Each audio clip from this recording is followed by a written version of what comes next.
Hello and welcome to another C-Red UK Bulls Blitz. I'm Matt, and as usual it's a Bulls Blitz, so it's just one of us, not joined by Neil. Neil's done the last couple, thought he might be sick of his face, and so I thought I'd jump on and do one. I've been a bit caught up with work and stuff like that, hence why Neil's been doing them. But yeah, quick recap. Obviously I haven't spoke about the Vuce re-signing and stuff like that, but you know, it had to be done.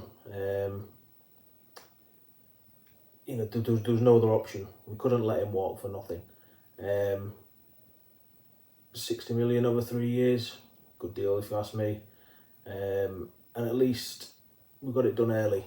You know, there was no letting Vuce enter into free agency, which if we'd have done that, who knows what would have happened. And yeah, so in my opinion, whatever you think of Vuce as a player, the deal had to get done in the way it did.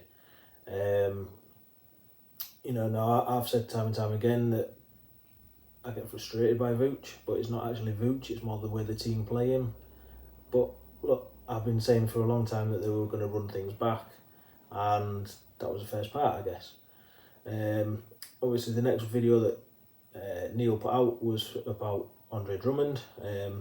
Obviously we had a day of Willie Warty, thought it was going to Mavs, eventually opts in, and you know, again, I'm happy with it. You know, I love Drummond, I love the whole chaos that he brings, and I just find him a very entertaining player to watch. So again, it's something that had to be done. If it wasn't, it put us in more of a difficult position in terms of player recruitment. So on to the bits that Neil hasn't spoke about. And obviously free agency opened yesterday, or 11 o'clock last night for us here in the UK. There was a few of us up in the chat watching it, obviously Neil included, and yeah, pretty slow start in terms of the big moves. I think teams are sort of learning about the tampering side of it, possibly. And then about 5 minutes in, we get word from Shams that the Bulls have extended Coby White. And yeah, that was a move, again, had to be done. You know, Bulls Nation, it was a move that Bulls Nation were wanting. Shams has put out, it was 3 years at 33 million. And then Woj dropped one later on saying it was 3 years closer to 40 million, and Casey Johnson confirmed it was 40 million. But if you go on Sport Track, Coby's estimated salary for the 3 years is going to be start at 10.1, go up to 11, and then his third year at 11.8. It also means that Coby can't be traded until December this year, if that was to be an option, which obviously I don't think it is. And I hope it's not.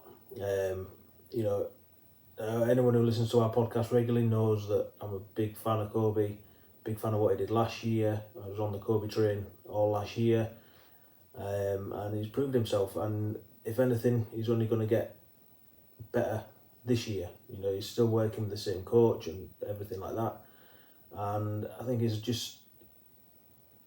comfortable in Chicago as well, which obviously is going to help him. What role he gets, I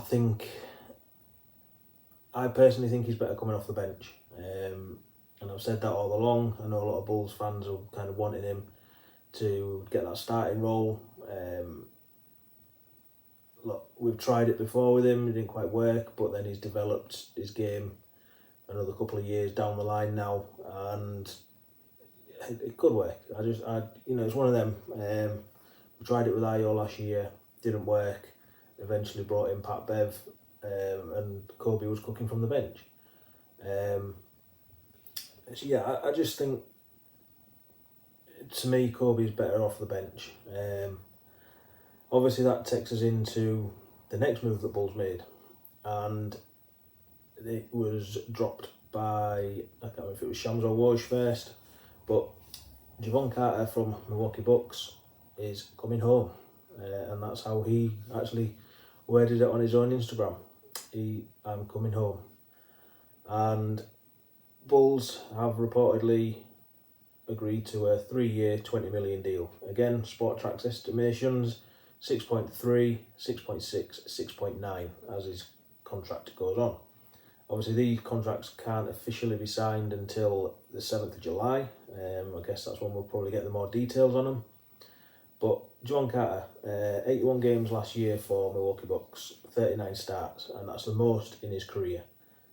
He's 27, he'll be 28 by the time the season starts. Point guard who last year shot an average of 4.2 threes a game with a percentage of 42%. So obviously that's the route that Bulls were trying to go with him, the shooting side. Hopefully he can get hot when we need it. And I mean, last year he averaged 8 points, 2.4 assists and 2.5 rebounds. So it's possibly not the point guard what we need or what we wanted, more to the point. I don't know how high up he was on people's sort of wish list and stuff like that. But he's a player who comes in with the nickname Bulldog. I've just got a feeling that Bulls fans are going to love him. What he does on the defensive end is just, he hustles, he gets in players' jerseys, and I mean, there's a video on YouTube if you search for it where he's sort of locking up Steph Curry all night, and there's another video that I actually dropped on our Twitter where it was a game, I think it was February last year, where Bucks beat Bulls, and it's just the highlights of Jevon Carter in that game, and he destroyed us. I can't remember exactly what it was, but I think it was something like 21 points, 6 rebounds, 6 assists, and his threes, he's getting open for them, and he's just dropping them for fun. And, to me, it's a lot of people kind of expecting Pat Bev to come back, and I think Jevon Carter is going to be an upgrade on Pat Bev. Maybe doesn't bring the leadership of Pat Bev, but Pat Bev said he was a shooter, and ultimately he wasn't. The stats don't lie for Jevon Carter last year, 42% 3-point shooter. He needs to replicate it, and this is where I go back to the role with Coby White. We don't know who's going to start. Don't know if Jevon Carter gets the starting role, or Coby, or it's a shared thing, or what. But I think Bulls fans, there's a little bit of trepidation about the move, saying that it's not the move that's needed. What's the point in running it back and then adding a player like Jevon Carter who doesn't move the needle, blah, blah, blah. But I've been saying for a long time that we're kind of looking like we're going to run it back, and with Vooch, you've got a double centre who can go for 20, 25 points a night on any given night, and then in DeMar and Zach, they can go for 30 points both on the same night as well. What Bulls needed was a point guard, and that's what they've done. Whether it ends up being Coby or Jevon, they've got a point guard there, So I'm happy with the way things have gone from the draft and getting Julian Phillips, who I did say on the last pod, I think come the end of the season, Bulls fans will be wanting him in that starting lineup, or in the rotation at least. The same way we were with Dalen this year. And like I've just said, I think Bulls fans are going to fall in love with Jevon Carter. I think he's a Chicago player. I think he's going to bring a lot of heart, hustle and muscle. And obviously bringing back Vooch early enough, Drummond opting in. To me, they're all good moves. And I know a lot of Bulls fans are saying it's not, but to me, blowing it up, the further we get into it, it just wasn't an option. And so moving forward now, there's still moves that Bulls need to make. Obviously the roster's not complete, and we need to start putting some forwards in place now. Who they're going to be, what price they're going to be, I don't know. Is there going to be a big trade? Don't know. There's still a lot of rumours going around that Caruso could be traded. DeMar could be traded, even Zach could be traded. I think we've said a long time, if any of them, we'd rather it be DeMar. Just seems to... When you look at the contracts given out, you've got Vuce for 3 years, Coby for 3 years, Jevon Carter for 3 years. Zach's still got 4 years left.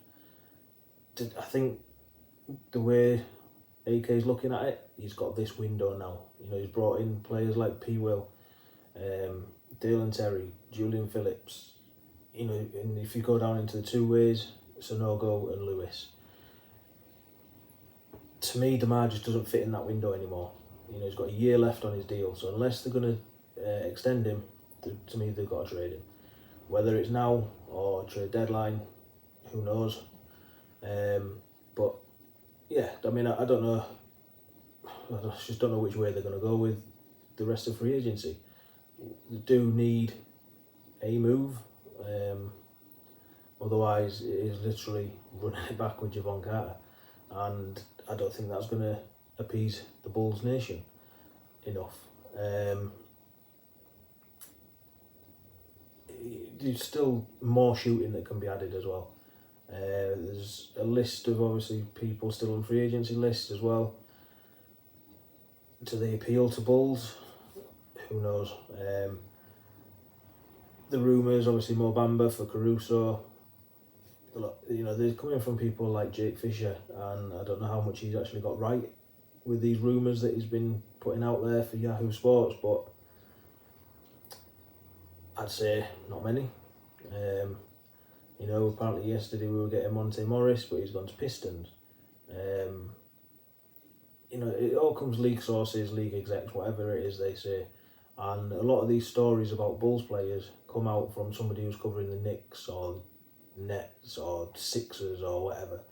So until it drops from Shams or Woj, I don't read too much into it. Casey Johnson as well is another one. So yeah, just quick recap. Vuce, happy with it. Drummond, happy with it. Coby, happy with it. And Jevon Carter, happy with it. I do want to see more. Like I say, we need forwards. Who they're going to be, who knows. So yeah, just wanted to get this one out there quickly. Obviously stay ahead of it all. And yeah, I don't know if Neil's going to drop something later on. Maybe wait for something else to happen first. And we'll be back next week. There'll probably be more pieces dropping on seawaduk.com as well. And as usual, follow us in all the usual places at seawaduk.com, on all the socials at seawaduk. You can follow me on Twitter at MattSeawaduk. And remember, Seawaduk, quite simply, it's a Chicago Bulls thing.